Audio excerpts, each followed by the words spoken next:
Well, hello. Sorry, I am a few minutes late. Let me get kind of adjusted here. The Wi-Fi on my computer or Facebook Live on the computer decided it did not want to load up. So I had to cancel out of that and switch to my phone. So I hope that that doesn't throw anybody off. Fortunately, it was just a couple minutes. So glad to have you here. We have been through the first 2 chapters of Esther already. What do you think? I would love if you are watching live or on the replay, either one, put hashtag live or hashtag replay, just so I can, see kind of when you came in. The information's the same whether you get it live or get it later, so whatever's convenient for you. But I am glad for you to be here whenever you find the time, and I appreciate it so very much that you take the time to come and to join us and to talk about these things, and that you are going through the study, and I hope that you are getting something out of it. As I've mentioned before, let's see, I'm on my phone. Hopefully it'll show me some of your comments. I will try to include those if they pop up, but if I don't mention them, it's probably because I'm not seeing them. If you have questions, you are welcome to put them below the video, and I will be glad to answer those after, if I don't see them, to answer them here in the video. And if you have any comments about the study anytime throughout the study, you are more than welcome to comment on the daily threads for the prompts for that day, or you can come comment on the videos, or you can just throw a comment on the Facebook page and people will be able to see that, and they can interact and they can be encouraged by what you're learning and the questions that you're asking. So, okay, so chapter 2, this again, we're laying more groundwork. We left off last week. Vashti's gone. The king does not have a queen. And I kind of see this is where we start to see a little bit of maturity in King Ahasuerus right here, starting in chapter 2, from just through the way he responds to these things. But we see also too, I get reminded of you go back to Genesis and chapter 2 when he's creating all these things, and on the 6th day he creates all these animals, and he creates man, and man is going through and he's naming the animals, but he can't find a helpmeet, right? And God, it's not good for him to be alone. And for me, this is how I see things with the king. When we start off the chapter, it says, after these things, when the anger of King Ahasuerus had subsided.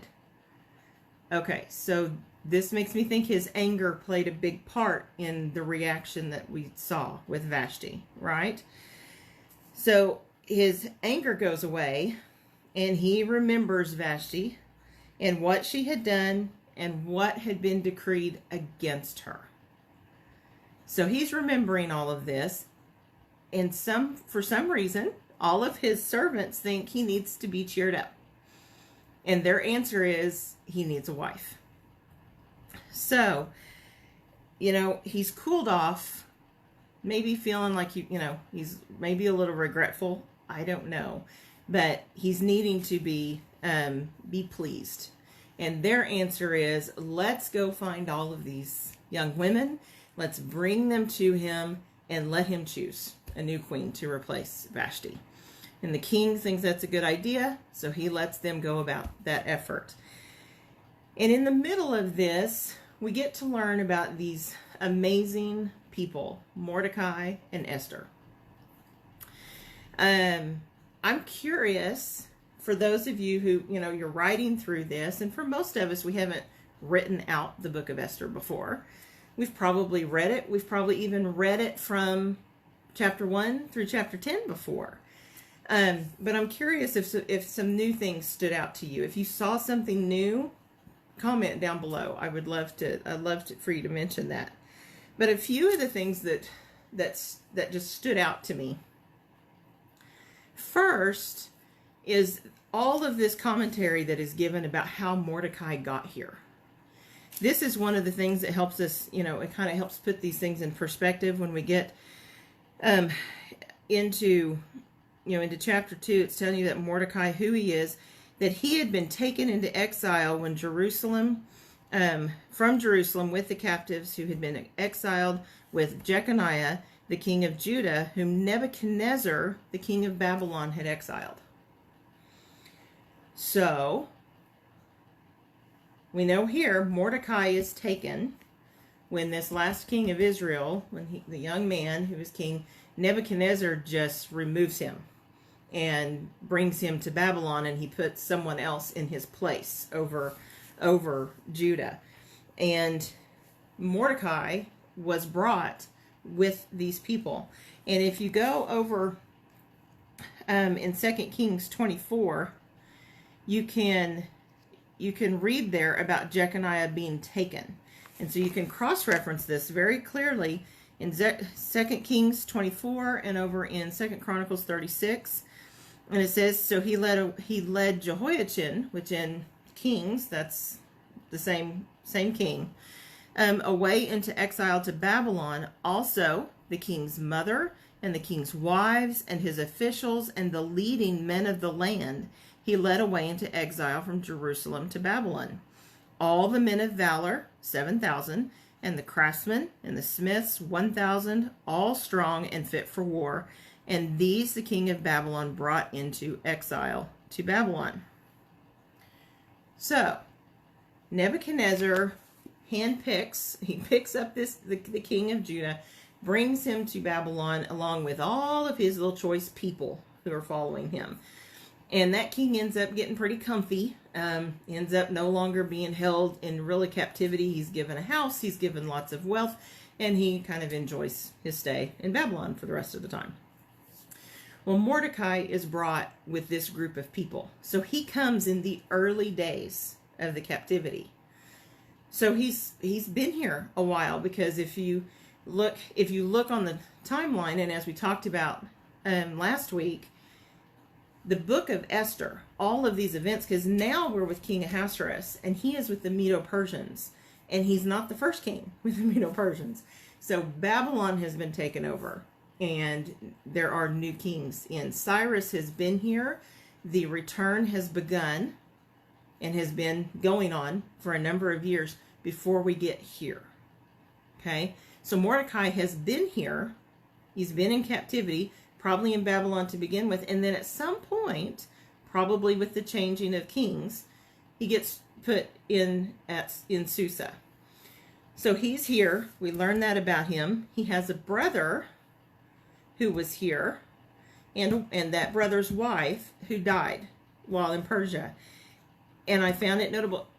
It's one of those things I hadn't thought about. That Esther is young and all of that, but we go through the story so fast. She was born here, right? Okay? She was born in captivity. She was not born in Judah. She was born here. This is all she knows. She was born here. Her parents died here. And then Mordecai is raising her. The next thing that stood out to me is that his bringing her up, one of the questions that was mentioned this week was to think about the parenting job that Mordecai did. Because Esther, as a young woman, she's being gathered up with all these other women from the area, but she knows who she is. So much so that he warns her not to say who she is. He has taught her so well her identity as a Jew, right? And she knows how to worship, and she knows all of those, she knows all the things that go with being a Jew, but she's not lived it because she's been raised in Persia. Let's see. Jody asked, do you have a specific resource you use for putting events in order? The ones from the book, I just used the dates in the book itself, but for putting the book of Esther into its space, I've got a couple of different references. I think most of the atlases and things put it in the same vein. Where did I put that? I looked at 2 or 3. In one place, my Bible has a timeline in it. And then my husband and I were looking, I think it was in one of the Holman books, or one of the Nelsons. They've got a map and indexes book. If I can, I'll find it and I'll link to it at the bottom of the video. When I find it, I'll put a link if I can find somewhere for you to buy it. But I, show you where I got those timelines from. But those have all the ones we looked at put the timing of the return and where Esther falls all pretty much in the same place. Michelle asked, how old do I think she was? I really don't. I'm assuming she's in her teens, her late teens, something like that, just because of the culture and her being a young virgin is, specifically mentions she's young. I don't think she's a girl in her 20s, likely, just because of what we know of the culture of the time. But I don't know. There's not any indication. That's how I picture her. I picture her a young girl, probably about 17 or 18. But that may even be too old. I don't know. She seems so mature for a young woman and so in control of herself. That makes me think a little more on the lines of, 16, 17 as opposed to 13, 14. But again, being raised in a different time, different culture, and having Mordecai raised her, she may be just that serious-minded and could have been at that young of an age. I don't know. But for some reason, I do always kind of picture her a little older on that, but still in her teens. But I don't have anything to validate that. But we've got this, so you've got this man who was likely one of the choice men of Israel at the time, right, of Judah, because he was working with the king in Judah. And he is brought by Nebuchadnezzar with this group of choice men. So that tells you a lot about Mordecai, just in him being included in that group. But then it comes about that there's this decree, and he doesn't seem to hesitate. Mordecai does not resist her being taken into this group of young women. Allows her to be taken, but he gives her a lot of guidance. I was telling Brian yesterday, I thought it kind of comical that Haggai gets declared who he is and who he takes care of. His position gets commented on quite a bit in a few verses. He's, the one who was in charge of the women. But this young woman, this Esther, she's brought to him, and I think it's impressive that in verse 9 it says, now the young lady pleased him. This is the eunuch who's in charge of all the young virgins. She pleased him and found favor with him. So he quickly provided her with her cosmetics and food, gave her 7 choice maids from the king's palace, and transferred her and her maids to the best place in the harem. There's something impressive about her from the start, so much so that he favors her more than others. And we find this repeated over and over. Esther, because of her demeanor, the way she handles herself, she invites others to choose to favor her more than they do other people. They are glad to do for her. They're eager to shower her with extras. And this eunuch is no different. He's impressed with her, and she has obviously been taught very well because she's very respectful of him. It shows that every day Mordecai walked back and forth in front of the court to learn how Esther was and how she fared. She was in this place at least a year, probably a little more. We know her whole process of beautification took a year, but it's possible that they maybe staggered them. I mean, these women all go in one at a time, and I would imagine they didn't put them all through the regimen at the same time. probably did them in groups and phased them through, because the king did have other things to do, I would imagine, and we don't know how many women were brought. It gives the impression of being a large number of women. So, and it gives us this lovely description of how this all worked. How they had 6 months with the oil of myrrh, which, wow, that's richness. There's so many things that myrrh is good for. This would benefit their health, their skin, their hair, their energy. I mean, just everything. Their vitality overall would be very much enhanced just because of the 6 months with myrrh. Myrrh is ridiculous good for you. And then 6 months with generic spices and cosmetics and that whole process, which I could imagine. That's, remember the times when women did milk baths and, and just luxurious taking care of themselves so that she's going to look good, she's going to smell good, she's going to be appealing. So all of this was done to make her be appealing to the king, and she has an opportunity. Every young woman has an opportunity to take something from the harem that she can take it for her own, and she can take it with her when she goes to the king. So I'm envisioning this is probably something that is either part of her wardrobe that she could choose, maybe jewels, could maybe even be the idea of taking something that she thinks would bring comfort to the king, or, some way to gift that night that they're going to have. And Esther doesn't choose anything. She asks the eunuchs for his discretion as to what she should do. She honors him and trusts him to help her make the right choice. And he honors that in return and gives her what she needs to take before the king. And it says, and Esther found favor in the eyes of all who saw her.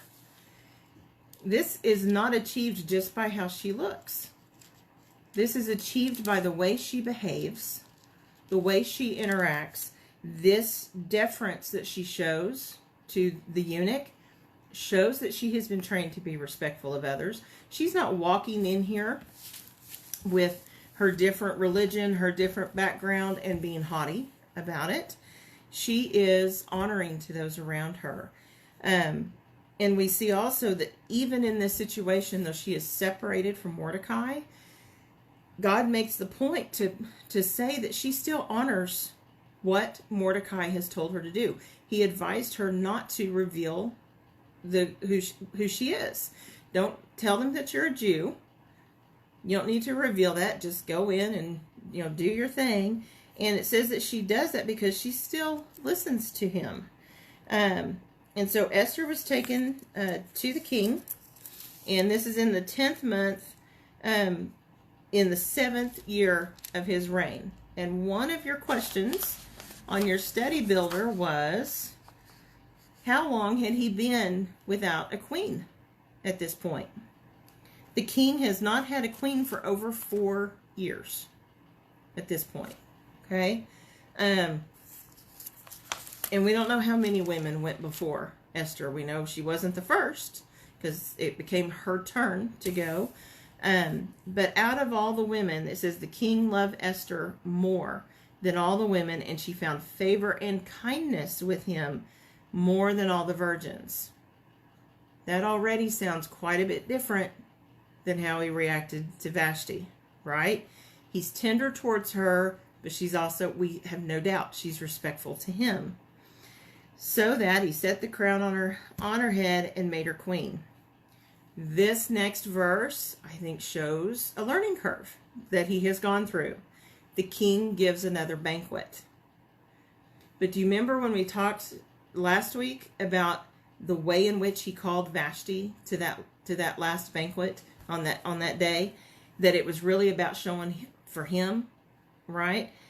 And it says in verse 18 of chapter 2, then the king gave a great banquet, Esther's banquet, for all his princes and his servants. He also made a holiday for the provinces and gave gifts according to the king's bounty. It was her feast, but there's no indication that he called her to it. It was to celebrate his choice of a wife. of finding her. And the way I see that is he felt he's been blessed, and he shares the blessings with others. This is a different demeanor than I'm drunk and I want to show off my good-looking wife, which is really kind of what we got in chapter 1, right? This is a different attitude. And then we switch to Mordecai. So when all the virgins, so when this is all done, and they've all been gathered the second time, Mordecai is now sitting at the king's gate. Mordecai is here. He's staying close to where she is, but he's also in a place of prominence where you've got to, being at the gate means he's interacting with people coming and going, probably seen as a man of some wisdom. And while he's here, this was another thing that I had just not really connected the dots on before. While he's at the gate, he overhears 2 men plotting to kill the king. Okay, he's in the right place at the right time, and he hears about it. And so Esther's already queen. He lets that plot be known. Okay, he told Queen Esther, and Esther informed the king in Mordecai's name. So not long after she's been made queen, Mordecai finds this out. It's looked into, and it is proven correct, and those men are hanged. I don't want to get into that. Okay? Those men are killed because they wanted to assassinate the king. So Mordecai has done a good turn for the king. This was something else that stood out to me. There is no bitterness in Mordecai. He is a Jew who is displaced, who has been taken captive by not one king, but several. They've continued to pass them down. He knows that, the process has started. They could be going home. He's not home yet, though. And yet here he is protecting the king. In this case, it also protects Esther, right? But I think we see his character that this is what he would have done anyway, whether she was there or not. But the thing that stood out to me that I had not connected the dots with before was that what's going to come in the next chapters where Esther has to come before the king, this is not the first time she's had to bring news to him. That is not the first time that she has to approach him to give him some information. Mordecai knows how this all works, and we see here, we've established that there is already a correlation of communication between Esther and the king. She has some access to him, and she's given him trustworthy information before. I thought that just adds a little bit to it's not just out of the blue for her when we get to the next stage of things. That here she's been in the position before to have to bring something to the king. Now in this case, it's totally in the king's favor, but of course he doesn't know that until he accepts her to come and tell him something. But she would have had to go through the same process to tell him. So between the two of them, they have proven themselves to be a blessing to King Ahasuerus. And now the scene is set. We see what kind of a good man Mordecai is. What a good parent that he has been to Esther. And what an obedient, loving woman that she is. And I don't know, do you all get that impression? When you read this, do you get the impression that she is legitimately that way towards everyone? That people are drawn to her. And there's so much of that comes from the way you're taught. And Mordecai has done a good job. And it really goes to also that you can be taught how to be obedient and to live by God's laws no matter the circumstances that you're in. They were not in their ideal circumstances. We talked last week about how these are people who've been taken away from their norm. Now, part of the reason the captivity came about is because the people weren't worshiping the way they were supposed to be, right? They were worshiping idols and doing all kinds of extra things and not doing it for the right reasons, and they were prideful, all these things. But when they were sent into captivity, their access to God was limited until they reached out and acknowledged their sin and repented. The captivity was a physical separation.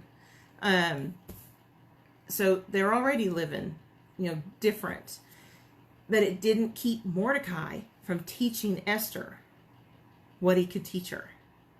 And as we'll see as we go on, I think there were Jews who were doing the work of teaching.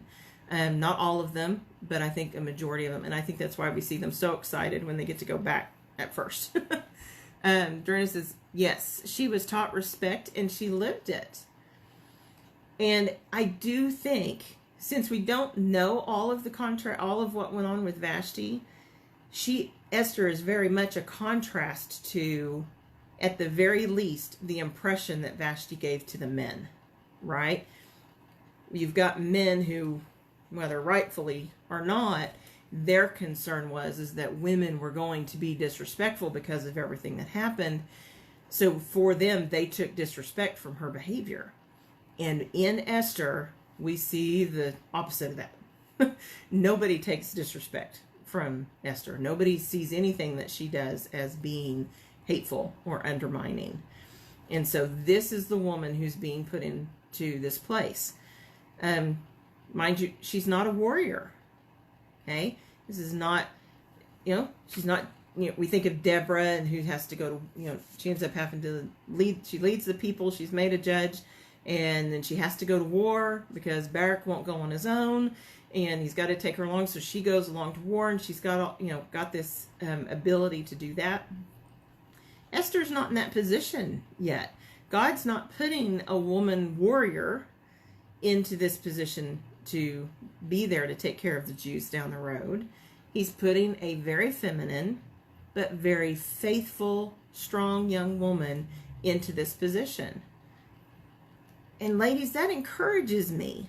That encourages me that all of us, I can be equipped if I follow God's word and if I trust in Him and I am working and living by His rules and His laws and the loving way that He has for me, I am equipped to deal with a time like this.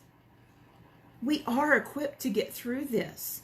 The world cannot throw anything at us bigger than God's given us skills to deal with. They really can't, because there's nothing that the world does that's bigger than what God does. Nothing. And this young woman in a country that's the only country she knows, but she also knows that she's a stranger here. Right? She knows that. She trusts Mordecai and she steps forward and she goes through these things. She pays attention to who's around her. She is smart because she allows the man who knows what's going on and the one who's going to be able to help her, this eunuch who understands what's going on in the king's house, knows the king better than she does. She trusts his judgment instead of forcing her own in that and thinking she's just going to, it's all about her. She is here to fill a role to the best of her ability if she's granted that opportunity.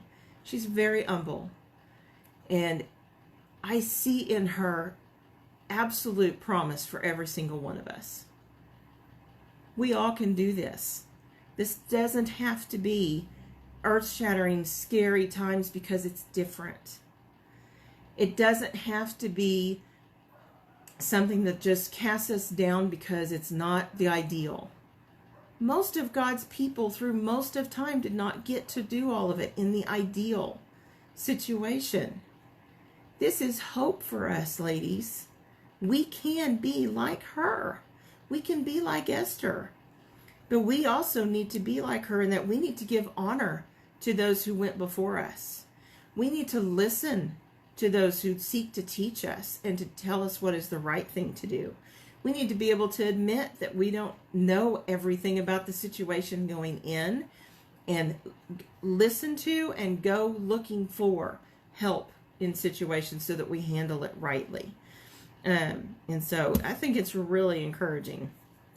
In the email I sent out today, so we've got chapter 3 and chapter 4 coming up this week.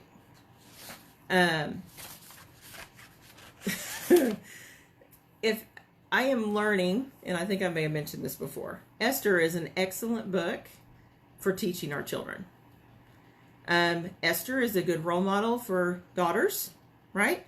She's an excellent role model for our sons to learn a value of a good woman who can handle herself in this way. But there's a lot of negative examples that it's good to ignore, to stay away from. And Haman, wow, we talk about contrasts. We have kind of Esther contrasted against Vashti and that situation, and the relationship between Vashti and the king seems very different than between he and Esther. But then we come into chapter 3 and Haman is introduced, and there were occasional times that my children, that were when they were 3, they acted like Haman does. And it wasn't permitted to last long. But it is so unappealing in a man to watch how Haman acts. And again, he is going to be contrasted against Mordecai and how Mordecai holds himself. And so if you're looking for a chapter to educate your sons, this is a good place to go look for that. And let them read it and tell you, okay, how does that seem? How does that strike you when you read this about Haman? And now this is what Mordecai did. Which one of those would you like to be? How would you like to act? Which one of those would you hold your head up more because you were behaving like Mordecai, or because you were being like Haman, and stuff? So it can be a lot of fun. I was going to look. I was going to mention on the Bible marking. I mean, most of chapter 2. If you're using the Bible marking guide,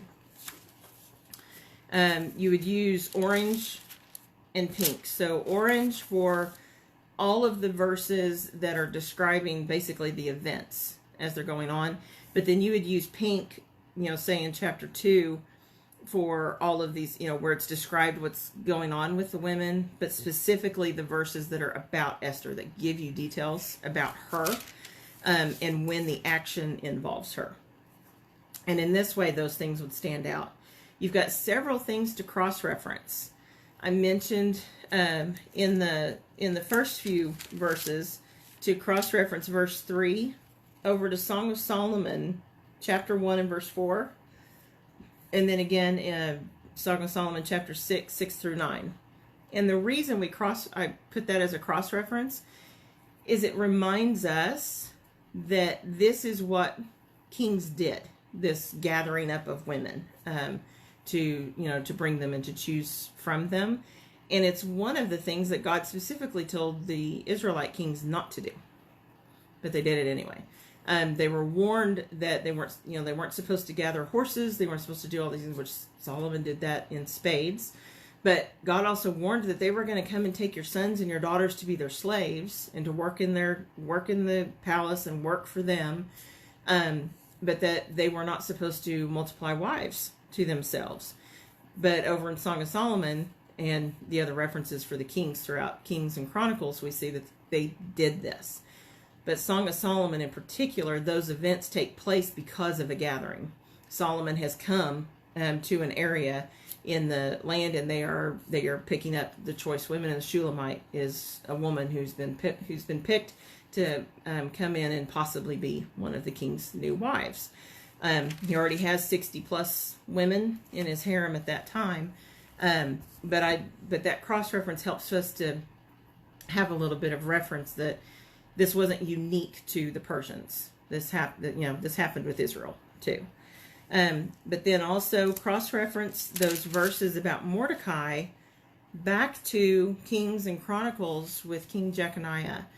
This helps you put this book, it helps you to start to see how it fits into the whole story whenever you cross-reference that. Because God took the time to tell you when Mordecai was taken into captivity, which king he went with. So now you connect those stories together. Put those in their right places. If you have the kit that has the timeline,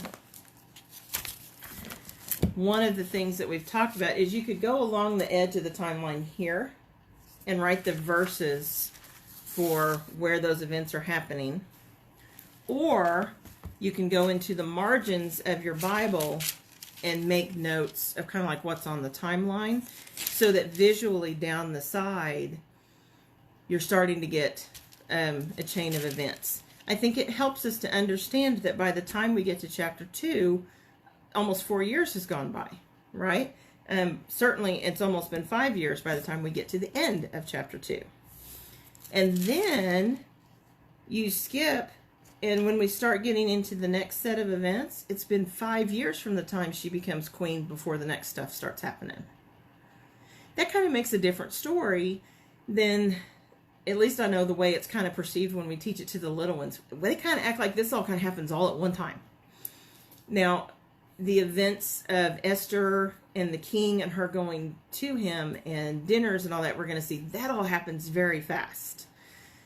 But she hasn't only been queen for a day or queen for a month. She's been queen for probably 6 years, at least, by this time when this event happened. So she's had some time. She's had interaction with the king, and so it kind of lays that groundwork too, that she has an idea of how to deal with him when we get there. But so marking those along the edges, just make, even if you just make note. One thing I always do, look, this is my bag of, this is my bag of pens that has a bag in it of pens that I use. This is just for Bible marking. This is my Bible marking. And these are my current ones, and the rest are my backups. It really is a sad obsession, guys, really. But I use, because of my inductive study Bible, one of the marking suggestions that the inductive study method suggests is putting a clock next to any time is referenced in a verse. I'll tell you, it helps a whole lot in the Gospels for you to take note of whether or not something happened the same day or the next day, because if you've put a note there, you understand that there's time transitioning, and your eye catches it. So I actually use my green, which that has its own category in our Bible marking guide, but next to every place in the book where it's, especially these where it mentions the 3rd year of his reign, I would put a little clock there, just a little clock face in the margin. And I can try and show you, but it's not gonna, I mean, literally just a little bitty clock right there. You just put that in the margin, and that makes it stand out that it's time. But I'll even go so far when I'm studying like this to write it in 3rd year of his reign, so that when I get to, 12th year of his reign or 7th year of his reign, that all of those stand out and they're in green on the side, to help me keep track of that. Because really putting these things into perspective time-wise, the story, David and Bathsheba. Another story that we kind of have this concept of it all kind of happened all at once and it was just done. But we got to think about the math on this. He sees her. We know what time of year it is. And his men are gone. They don't have phones. They don't have texting. The only way they communicate is on foot. And the men have gone to where war is. That takes time. He sees her. He's with Bathsheba. She goes home. All this is going on. And then she realizes that she's with child. That takes time. In those days, she had to wait for confirmation of that. So a couple months, probably at least. She comes and does that. There's all of the time taken in killing her husband. And then we get to where her husband's dead. They marry. She has the child. And then when you look in other places, they have other children before David repents, before Nathan comes and talks to him. At the very least, it is several years from the initial sin before David has an aha moment. But you don't figure that out just in the reading. It's making the notes and catching the time. And when you cross-reference the children that they had, and then how old the child was when he died, all of those things coming into play tells us this didn't all happen in a year. This all happened over at least several years, 2 or 3 years probably, and that makes a difference. Is it a little more relatable? If I understand that David, who continued to write Psalms, who continued to fight battles for the Lord, who continued to lead Israel as a man after God's own heart, yet for a long time, he still has somebody else's wife. For a long time. And until he repents, and until the child dies, and until that's all done, God still refers to her. She's not David's. She's somebody else's wife. For a long time, David is still in this sin, right? And then Nathan has to come to him and give him this obvious story. And David's like, oh. And then he wakes up and he repents and he does what he's supposed to do. That makes it a whole lot more real. But it also gives me scope for God's long suffering. And when I put Esther into a context of, she wasn't put in this situation immediately to deal with this scary thing that came on. There was some prep time for this. That God's timing always works, and God is long suffering. David was given time to come to repentance, and that is in God's hands, not in ours, right? And it gives me hope, and it helps me to trust when I see how many times over and over God is long-suffering. And when I see how many times his timing comes into play, and when you trust him, and those things get taken care of, like they do here, it didn't come immediately. Even the salvation for the Jews, as we're going to see in this story with Esther, doesn't come immediately. It is planned. It is off. There is a time of worry and preparation and all of that, and it's not immediate, but it comes, and it's always done right when you do things God's way. And so giving that time perspective sometimes makes a big difference on how the stories relate to us. Because we don't always figure things out the first time God throws the flare in front of us. Sometimes we're slow. But you keep trudging along, you do what you can each day, and you try to do better. And then when you have that day when Nathan comes to you and tells you this obvious thing, then you respond that way. Or you plug along like Mordecai, who's been here all of these years, waiting for the return to come, trusting that it's going to happen, but he doesn't know how. His adopted daughter is put into this situation. He has her go into it, but he's worried enough that for over a year, he's pacing back and forth in front of the building where she is to keep an eye on her. He doesn't just go, oh, it's all going to be good. He stays there. He stays in communication with her. But as we're going to see in the next 2 chapters, he still trusts God in the middle of all of that. And because he trusts God, and he's taught Esther, and she trusts, all of these things are able to come about. We just have to keep plugging along, ladies. We have to keep doing what we can do where we are, do what we know to do, and be in his word so that we can grow more and learn where we maybe need to improve. And that's all we can do. But I get so excited because Esther did this. She's not more equipped than any of us are. She's got the same thing that we all have.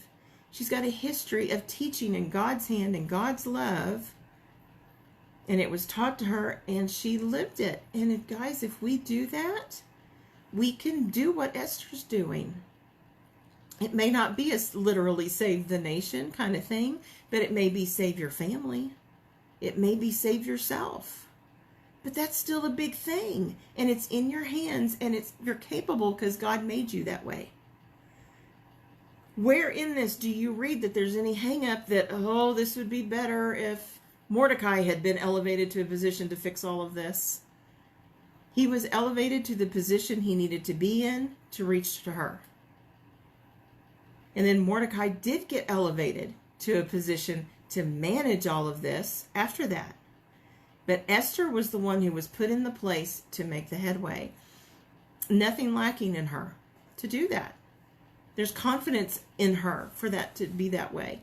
And it's because of where she put her confidence. So, okay, I'm going to quit talking. If you have questions, I'm seeing bubbles, and I've seen a few of the comments and stuff, so you can try putting them there. But if you have any other questions, just go ahead and put them under the video.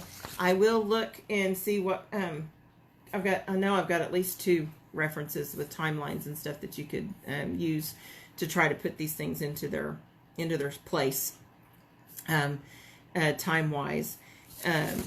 Especially in conjunction. Can't tell you how Brian and I both went, oh, wow, whenever we put where Esther fit between Ezra and Nehemiah. It was just really cool. And then when you fit Daniel and all of that, into it, you got Daniel and Ezra and Esther and then Nehemiah, that these things hadn't happened. It's like, okay, now you can kind of see how all this is, how it all kind of is working, and it makes a cool connection. So I will put that underneath there.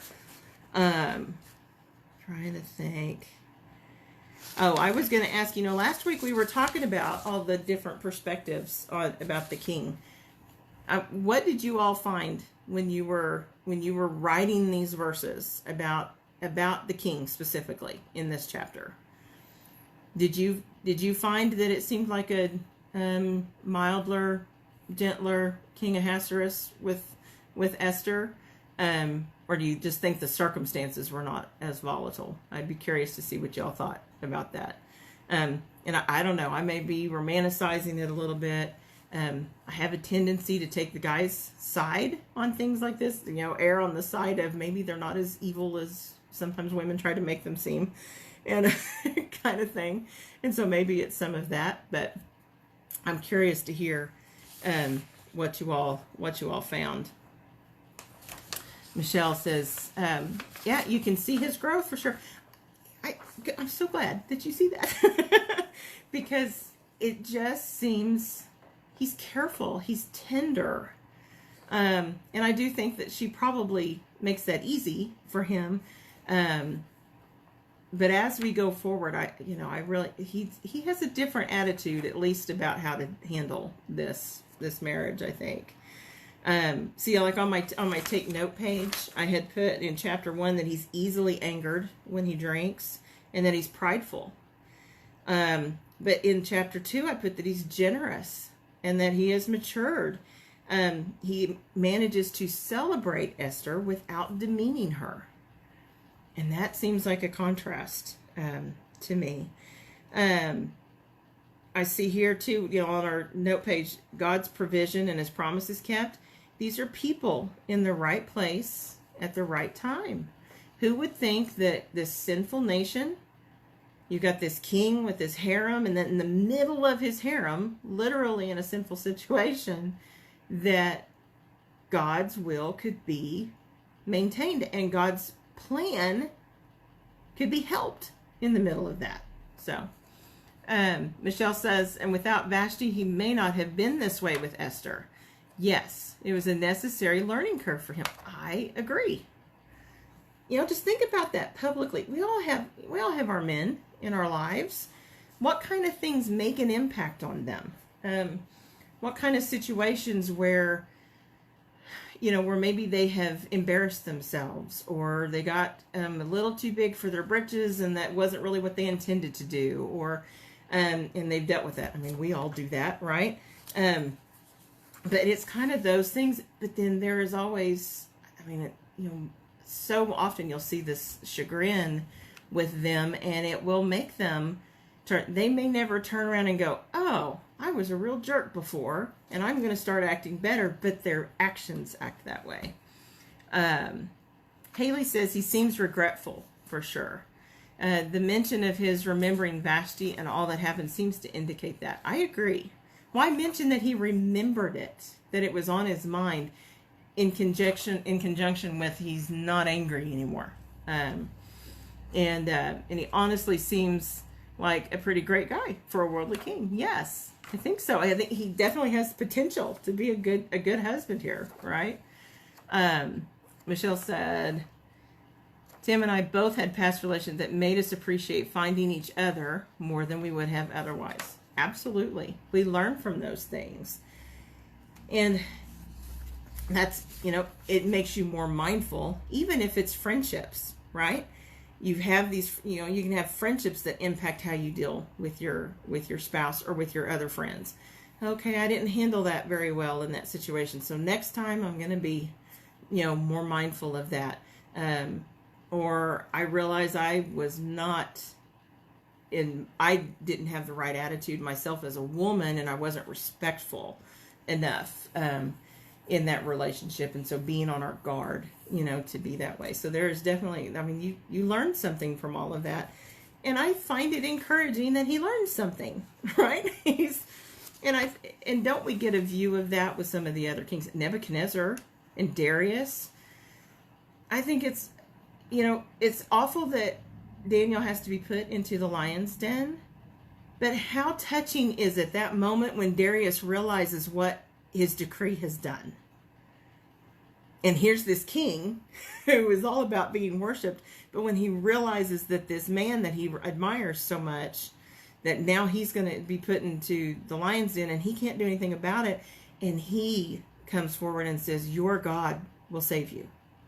And Nebuchadnezzar being respectful and in awe of God for these people and learning it. They don't always learn it well. They don't ever come full circle and become true followers of God. But Darius making it where everyone is more free to do that. Does that lay a groundwork for Cyrus down the way to be able to open these gates for the people to go back? Sure, I think it does. So it shows us that we're all able to learn. We are not the sum total of our mistakes that we've made. And that's one of the things in the Handmaid book that I teach the girls. Sarah is an excellent example of this. We are not only the bad days. Sarah had some bad days. She was not nice to Hagar. She made bad decisions and pushed her husband towards bad decisions. And yet she is still a woman of faith, because her sum total of her life was not those bad days. It was all the good days in between, and her still stepping out in faith to trust God when it came to having a son. We are not just our bad days, and we should be able to grow from those and grow in the grace and knowledge of the Lord and put that behind us and be something else. And so the king kind of gives me a little hope for that. So, and it makes it a little fun as we go forward to see how that plays out. And I'll be really curious to see, as we see each of their interactions coming forward, I really want to hear what you guys notice about the king and his dealings with all of this. What stands out to you, and especially if any of that kind of is in the face of assumptions that tend to be made about men in the Bible in general. A lot of people will say, men were just all one way in Scripture. And I'm curious if you guys see something that stands out different from that. So, I'm going to let you all have the rest of your evening. Oh, wait. Haley said, seeing these examples really makes me see the soul behind the worldliness for these people who used to be, to just be characters in a story. Right. This is real. And isn't that fun? Right? It's not a history textbook that's boring and just giving you all of these details. These were people trying to get through what was going on in their day to day. They were living. There's nothing new under the sun. They were just trying to get through their day, just like you and me. Their relationships are trying to figure themselves out. There's some uncertainty sometimes. Sometimes there's moments of ease. And, having all of that, they are we are like them, they are like us. This gives us hope because Scripture is not written about people different from us. They're written about people very like us. And that's what God is giving us. We have hope and can learn from these people to have faith like them because they are like us. That gives all of us that same perspective. Michelle says, I think it's proof too of how our conduct will be our greatest influence with our husbands, not demanding our way. Yes, ma'am. Does that remind us of anything like, I don't know, 1 Peter 3, right? That it's not how forceful we are that makes the impact. It's that we do what we do because it's the right thing to do. And if we're respectful in the way that we do it, we will make much more headway with our men, especially to having them listen to us. If we can learn how to be respectful first and emotional later, with most men, that's going to go a long way. But that takes a lot of self-control on our part. Yes, she has the king in her hand and she didn't even try. Yes, Michelle. And she was just nice. She was nice and respectful. If you're going through a season of struggle in your marriage, try nice and respectful. Maybe it's something that we forget. We've all been stuck together for weeks now, way more than we normally are. I adore my husband, and we love to be together, and we are together a lot anyway. But even still, we're all going, okay. It's a lot of being together, and if you're not careful, you forget how to be nice and respectful to one another, just taking into consideration that they're going through the same weird, crazy time that you are. And absolutely, we will move mountains, and we have power that God has put in our hands as women. If you go through and study women, especially women in relationships in Scripture, anybody who says that God made women less is a fool. He gave them immense power. Adam and Eve was your first example. How much hesitancy did Adam show when she handed him this fruit they're not supposed to eat? None. Trusts her implicitly. Doesn't ask a question. And he's held an account for that. Okay? I think with Jezebel and Ahab, terrible, evil people, but they had a marriage where he trusted her. She took advantage and led where she shouldn't. But he trusted her because she could handle it. He let her. He shouldn't have, right? But you can see the power she had over him because he just trusted her. And that is shown over and over. And that's where we have to be careful. It is very much within our ability to have what Esther has here. But we need to be careful with that. And we need to see that as it is our opportunity to show that we realize how much we've been forgiven, how much that we have been loved and doted on by treating others that way. We can return that, and we can be loving, and we can be respectful. And if we will do that, we will make much more of a headway in our relationships with people. So it's an excellent thing to learn. Thank you, Michelle. So, okay. It's 8 o'clock. You guys have heard me talk for an hour now. But thank you so much for being here. I hope that you look forward to. I'm excited. The adrenaline is going to start ramping up. We're going to have a little bit of drama, and then it's going to pick up from here. We are going to build the crescendo up to the climax. I'm going to be curious if anybody else has a hard time stopping at the end of chapter 4. Or in chapter 4 where we're supposed to for next week. Where are we supposed to get to? You don't get all the way through it.